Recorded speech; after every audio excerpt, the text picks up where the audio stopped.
Այսպիսով սեներ եկեք ուշադրություն դարձնենք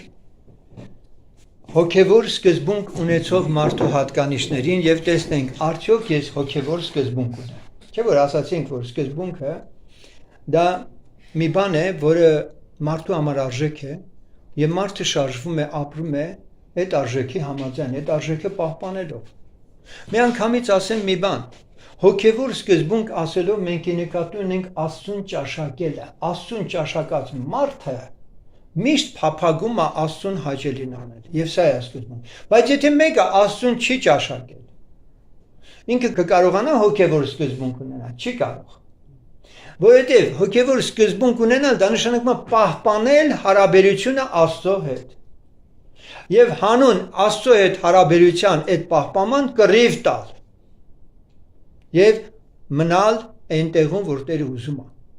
որպեսզի ոչ մեկը չկարողանա իր կանգնած տեղից իրան շարժել։ Սա է սկզբունքը։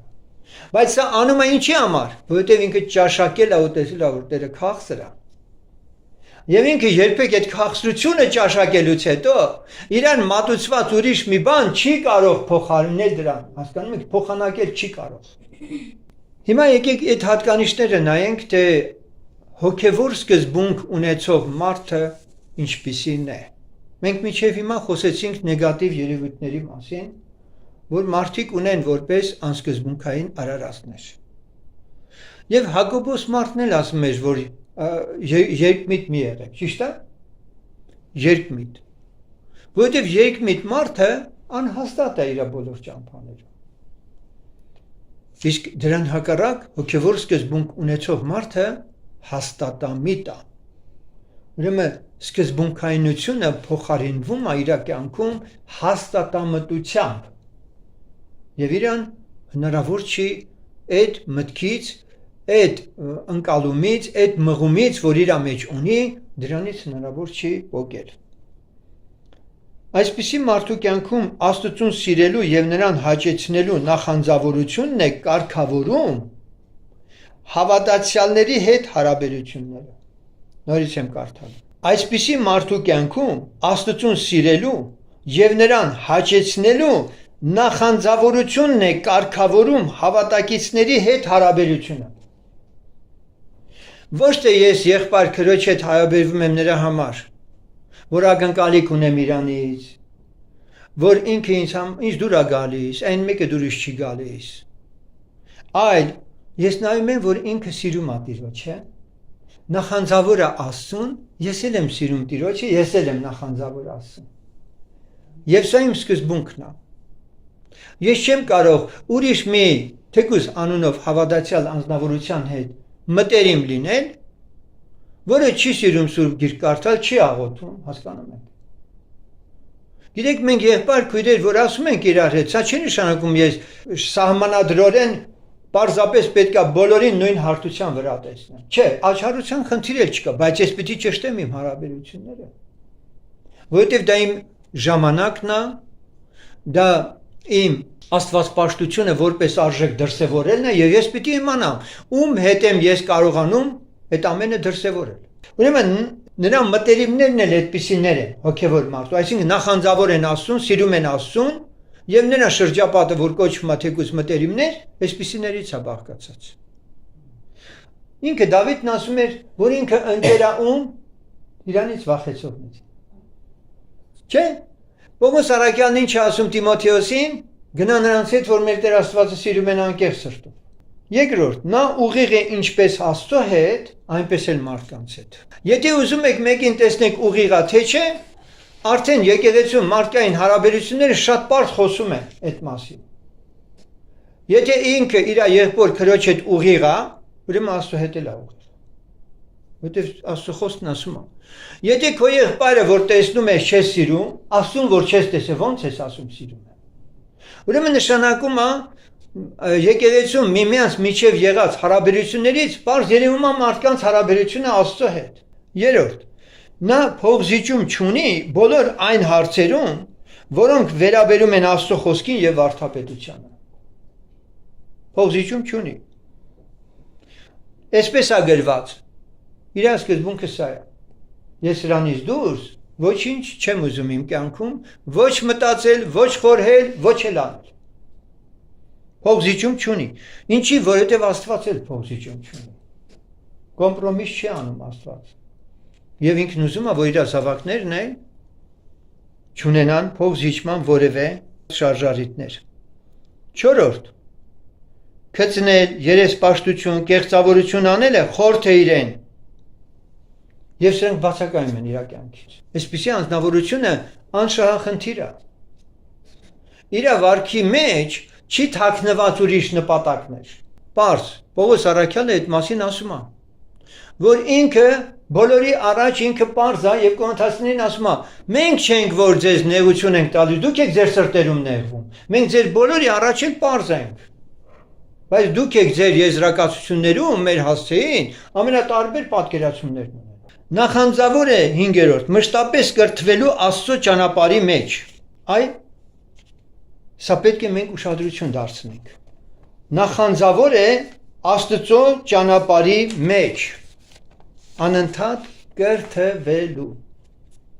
Սովորել ավուս։ Դուք մի մտածեք, որ մենք եթե սովորեցնում ենք, չենք սովորում։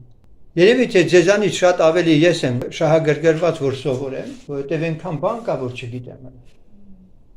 Բայց կյանքն էլ արդեն անցնում է ու ասում եմ Տեր քիչ մնաց։ Այնպես արա, որ իմ որոշածս ամբողջովին ես ունենամ էլի երկրի վրա։ Այսպիսի անձնավորությունը, որ ունի հոգևոր սկզբունք, Տիրոջ համար միշտ ուզում է գործել։ Տիրոջ համար ուզում է գործել, սիրուներ։ Ես հիշում եմ Իվան Պետրովիչ անունով անձնավորություն կար, որը Հայաստան էր բերել գրքեր, անդամական ժողովում Մարգո Քիրիկենստանն էինք եւ մենք շատ մտերիմ էինք, շփվել ենք իրար հետ, Լենինգրադում էլ իրար տեսել ենք, նույնիսկ մի տեղում որտեղ պաշտամունք եղավ, այդտեղ որ պատմել են Ֆինլանդիայից 2 մարգարեներ էին եկել եւ մարգարեություններ եղավ եկեղեցու շինության համար, շատ մեծ բաներ եղան։ Եղբոր համար որ մարգարեություն էր եղել, եղբայրը լացում էր, դեֆիներն էր, ինքն էլ մեր թարգմանիչն էր, ինքը լավ էր հասկանում։ Որ վերջացրեց իրիկվակում արդեն քնելուց առաջ ասի Իվան Պետրովիչ շատ լավ չէ իրել, ինչ էր ասում Տերեկիս։ Այդպես հարցնում եմ իրան, շատ Տիրոջ համար գործով։ Ինքը պատմեց, ասեց, երբ որ ես երիտասարդ էի, մեր ավագ եղբայրներին բոլորին ձերբակալեցին։ Մեր Բալտիկում Ռիգայից էր ինքը ծեր եղբայր էր։ Ասում եմ, երբ որ սաղին ձերբակալեցին, ես մնացի մեջներից երիտասարդ առաջի գործիչն էի, սկսել արդեն եղբայրների հետ, չգիտեի ինչ անեմ, վախը տիրել էր ինձ, եւ ասում եմ մի ժողովի տեղից նույնիսկ փախա, որ ինձ չձերբակալեն։ Ասում եմ Տերը հետո խոսեց ինձ հետ։ Երբ որ ասում եմ Տերը ինձ հետ խոսեց, ես իր այդ խոսելուց սրտապնդվեցի, Տերը ինձ չմեղադրեց իմ փախնելուց համար։ Բայց ասում եմ տեսավ իմ տկարությունը եւ ինձ զորացրեց։ Ուղղակի սա մի հատ դիպված այն ժամանակի մասին խոսեց ինքը եւ դրանից հետո ասեց շատ մեծ դաշտեր Տերը իմ առջև դրել ու բավական ծանրաբեռնված էի ես աշխատում արդեն թե ծառայության մեջ թե որբերին այցելելու թե բանտում գտնվողների կանանց երեխեքին հասնելու այդ ամենը անում էր հա բայց ասում եմ հիմա ինչ եղավ ասում այ Արմեն ինձ էր ասում Արմեն որտեվ հետից եղբայրը ասորի էր մենք միասին էինք գնացել գրքեր բերելու ասեց մենակ մի բան կասեմ ասում Տերն ինձ ասեց դու փնտրում ես մի տեղ որ գործես իմ համար բայց դες ինչքան գործ կա հաճախ մենք մեր մտքով ենք ուզում հասկանալ ոնց պիտի անենք ինչ պիտի անենք Տիրոջ համար բայց Տերն ասում դες ինչքան գործ կա դու մի փնտրի քո խելքով գործել է որտեղ ինչ անես բայց այսպիսի մարդը սկզբունք ունեցող մարդը որ դրանից հետո ինքը սկզբունքային էր դարել ինքը ննջել է արդեն միջալոց ասեմ ես հետաքրքրվեցի էլ իրան այսպիսի մարդը Տիրոջ համար գործել է ուզում սենես որովհետև չի ուզում անպտուղ գնալ երկինք եւ ես ձեզ միշտ եմ դա ասել ժողովուրդ ջան լույսը ճրակը չի դրվում գրվանի տակ Տերն է ասել ձեր եղած միջավայրերում Աստծո խոսք խոսեք վկայեք մարդկանց որ մարդիկ ապաշխար են եւ մի մտածեք դա եղբայրների գործն ամենակ դուք էլ ունեք անելիք ժողովուրդ ջան Աստված թող օգնի Ինչպես ասացինք, այսպիսի անձնավորությունը, որ Տերը սկզբունք էր դրել, ձեռքը բաց է ողորմելու համար, աչքը չի իմանում ձախն ինչ անում։ Տիրոջ խոսքի համաձայն։ Վերքը փաթաթող է, ոչ թե վերքը փորփրող։ Հասկանում եք սեներ։ Վիրավորին սիրող անձ է եւ ոչ թե մի հատ էլ վերք ինքն է ավելացնում։ Տկարների տկարությունը վեր առնող է, եղբոր համար իրանցը դնող է։ Ամեն։ Սա սկզբունք է թե չէ։ Սկզբունք։ Այսպիսի անձը, որ հոգևոր սկզբունքայնություն ունի, անշահախնդիր է, եղածով միշտ բավարարվում է, գիտեք։ Երբեք չի բողոքի, որ իրան քիչ տրվեց, կամ էլ չտրվեց։ Հասկանում եք։ Եղածով բավարարվում է ինքը։ Իսկ եթե սպասավոր է եւ սպասավորություն է անում, ապա երկու անձ կա, որին պետք է ինքը ձգտի նմանվել, ում։ Քրիստոսին եւ Պողոս առաքյալին։ Գրված է, Պողոսն ասում է ինձ նմանվեք, ինչպես ես Քրիստոսին։ Սա ուղղակի սպասավորների համար։ Սա հիշաչար չի, հոգևոր սկզբունք ունեցող մարդը չի կարող հիշաչար լինել։ Իր նկատմամբ չարությանը չարությունով չի պատասխանում։ Եվ ոչ էլ նախապաշարված է, չի ասում, ես ինչ թվի, ես ինչ օր է, ես ինչ ժամ է, դու գիտես ինչ ասեցիր ինձ։ Սա հիշաչարություն է։ Եսի թող է։ Սրանք պետք է ձեր կյանքում փոխվեն եւ սկզբունքային դառնաք այս բաները, որ ձեր մեջ չլինի։ Որտեղ սա շեղելու է ձեզ երկնքից։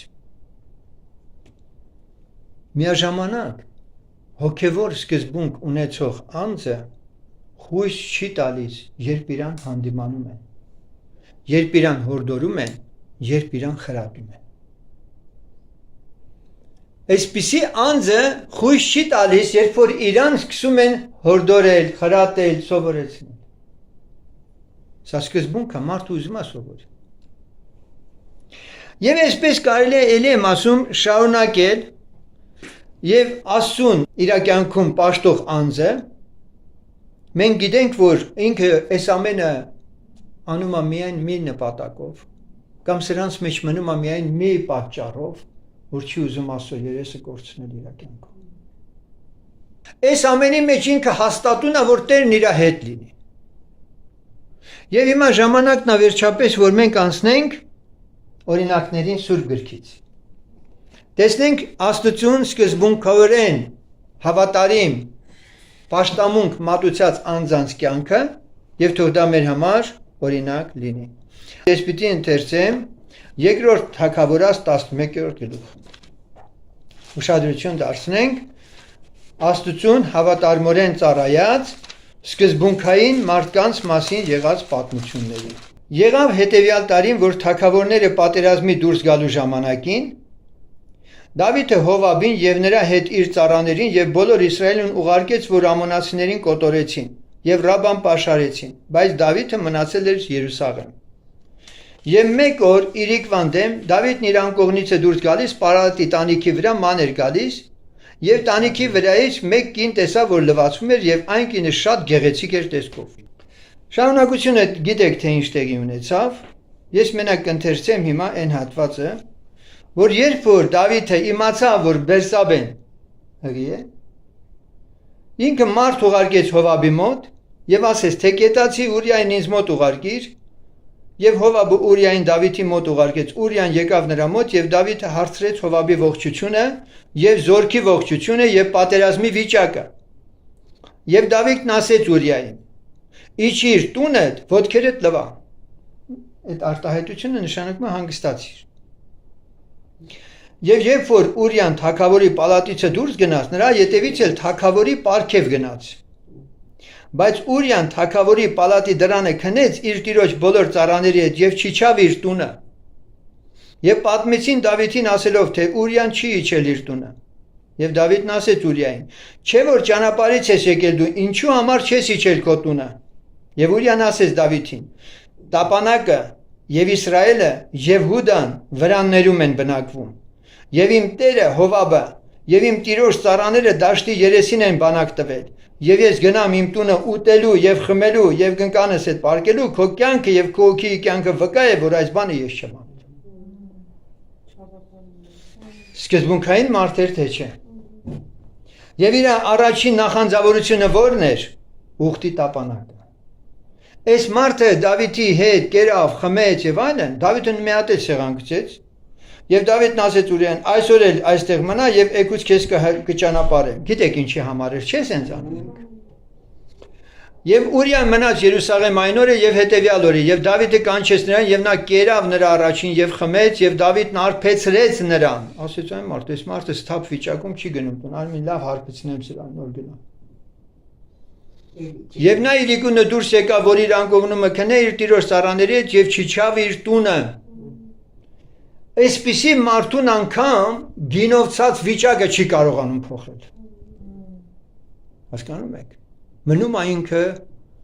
իր ստրատեգիական, այդպես ասած, հավատարմության ուղղվածության վրա։ Նրա ուշն ու միտքը ուխտի տապանակն է, Հովաբն է, իր զինվոր ընկերներն են, ու հիմա քանիսը մեռան այնտեղ, հասկանում եք։ Այս մարդն ամբողջովին Աստծուն հանձնված, նվիրված մեկն էր։ Եվ առավոտը եղավ, որ Դավիթը մի նամակ գրեց Հովաբին եւ ուղարկեց Ուրիայի ձեռքով։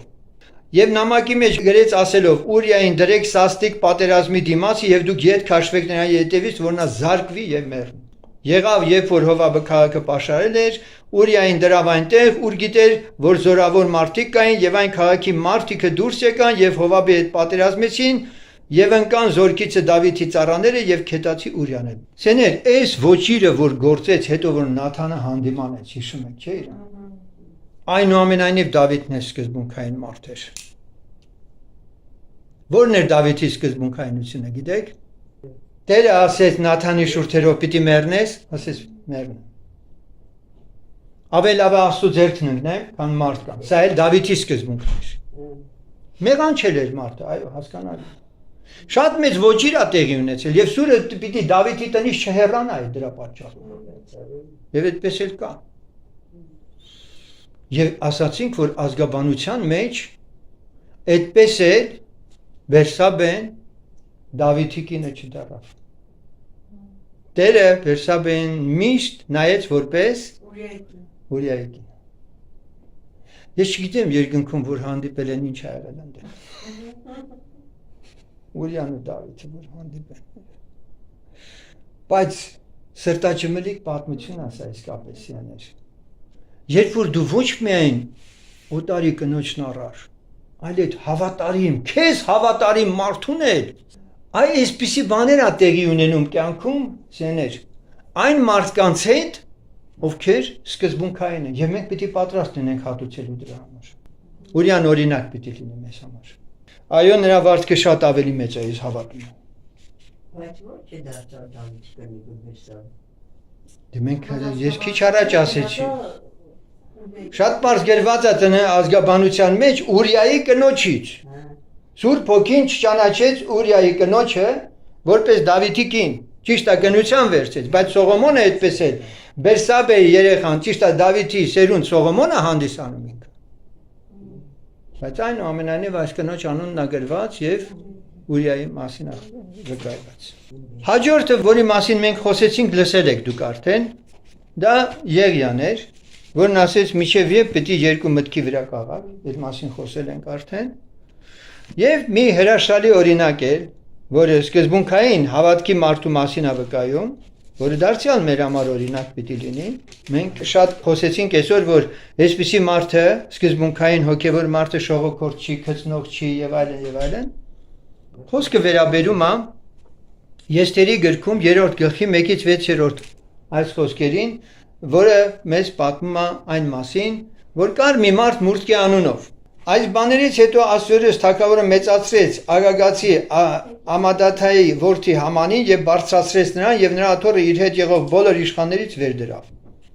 Եվ թագավորի բոլոր ծառաները, որ թագավորի դրանն էին, խոնարհվում եւ երկրպագում էին Hamanին, որովհետեւ թագավորը այսպես էր պատվիրել նրա մասին, բայց Մուրդկեն նրա առաջին չխոնարհեցավ եւ չերկրպագեց նրան։ Եվ թագավորի դրան եղող թագավորի ծառաները ասեցին նրան. «Դու ինչու համար ես զանցանում,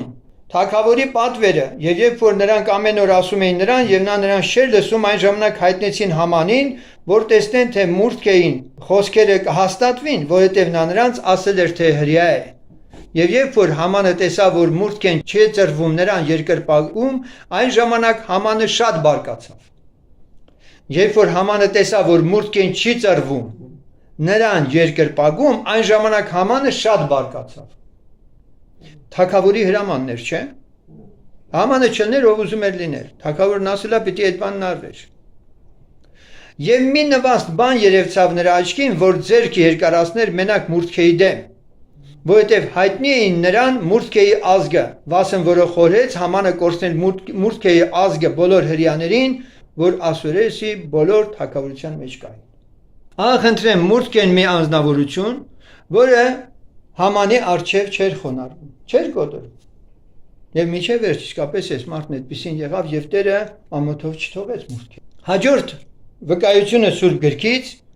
շատ հրաշալի օրինակ մենք կարդում ենք Դանիել մարգարեության մեջ, ես դա արդեն արագ ասեմ որի բանակ, դա այն էր, որ Դանիելը եւ իր անգերները հրաժարվեցին թագավորի սեղանից ուտել։ Սկզբունք էր սա թե չէ։ Հրաժարվեցին թագավորի ճոխ սեղանից։ Չուզեցին իրենց անձերը պղծել, դա պիղծ համարեցին։ Հասկանալի է։ Ինչի պիղծ համարեցին, սովորական մի սերկերակուրեր եւ ոչ, սկզբում դրանք զոհաբերվում էին իրենց աստվածներին եւ հետո ուտում էին։ Ասեց մեզ չարազ տվեք, չարազով կբավարարվենք։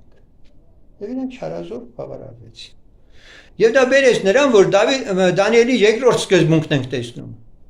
Մենք ճիշտ ասենք հավատքի դրսևորում, բայց հավատքի դրսևորումներն էլ սկզբունքայնություն են պահանջում։ Եվ Դանիելը օրը 3 անգամ իր սովորույթի համաձայն աղոթք էր անում։ Սա սկզբունք էր իր համար թե չէ։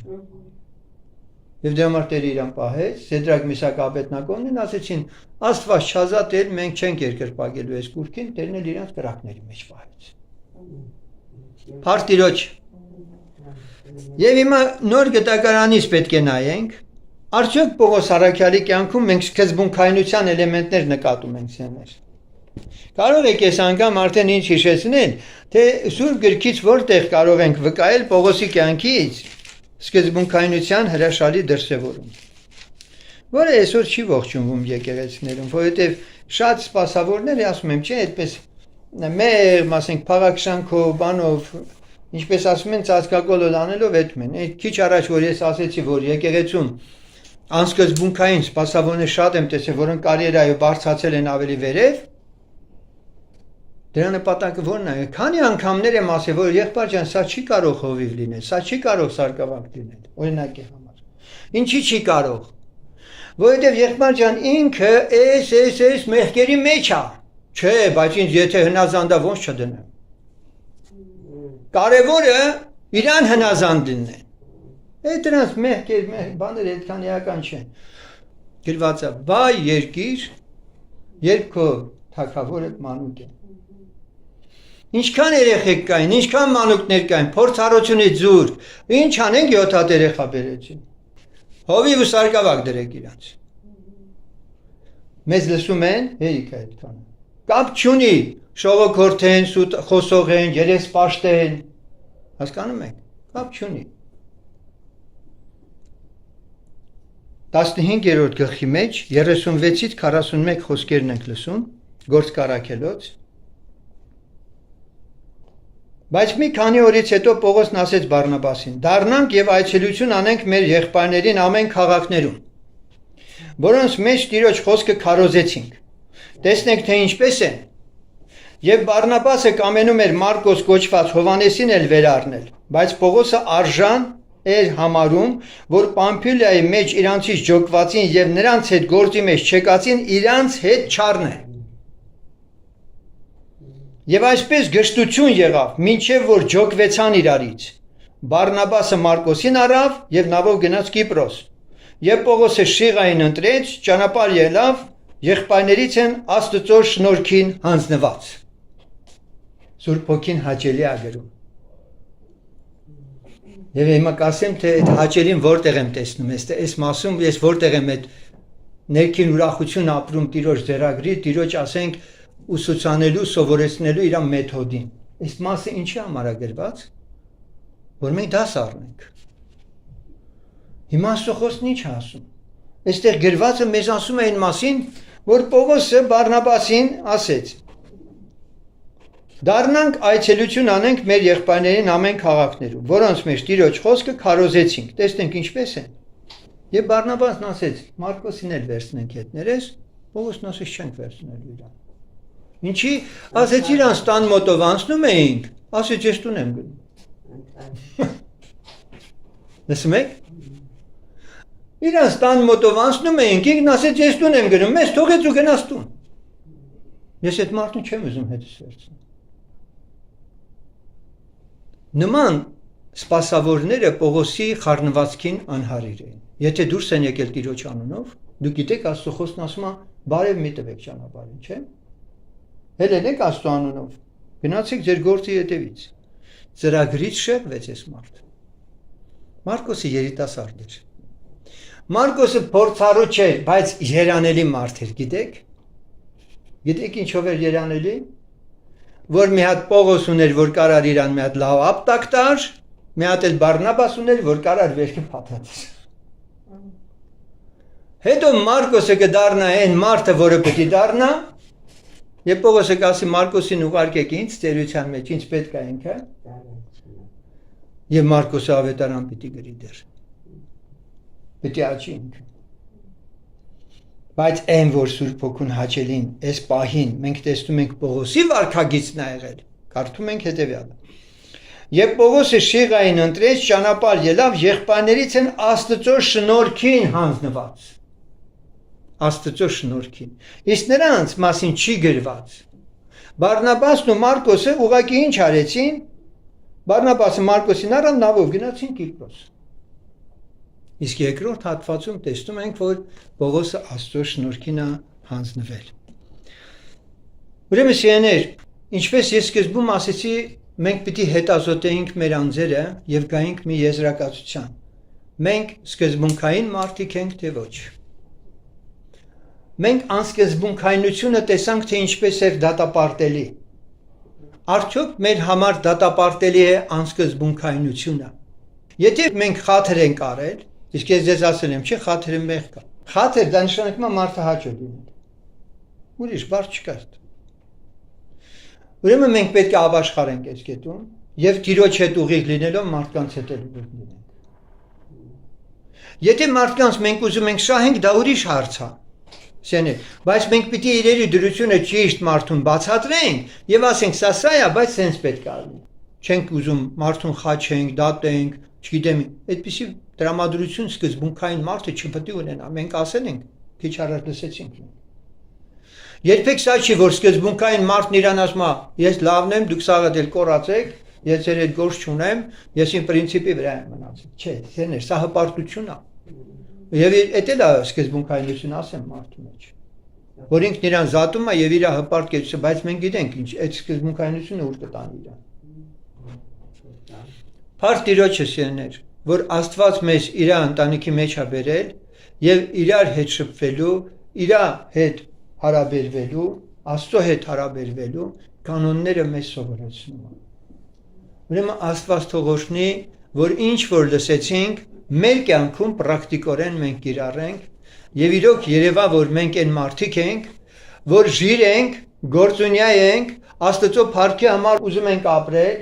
նպատակ ունենք մեր արժեվ դրած,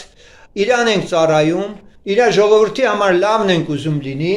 եւ մեր ժողովրդի մեջ էլ ուզում ենք իր լույսը տարածվի եւ քարոզվի։ Մենակ էգոիստաբար մեր անձերի մասին չենք մտածում, ինչպես ցավոք սրտի այսօր արդեն հարանվանությունները իրենց պարիսպների մեջ մտածելնելով ամեն մեկն ասում է ոնց որ ասած, «Էս եմ, սրանից դուրս մեկին չեմ ուզում ճանաչել»։ Մենք այդ չենք, մենք ակտիվ շփումների մեջ ենք բոլորի հետ։ Եվ թող Տերը փառավորվի մեր քայլերի, մեր ապրած կյանքի մեջ եւ իրանով մեր իր անուշ հոտը, իր լույսը մեզանով տարածի մարդկանց մեջ, որ ել ավելի շատերը ապաշխարեն։ Ամեն։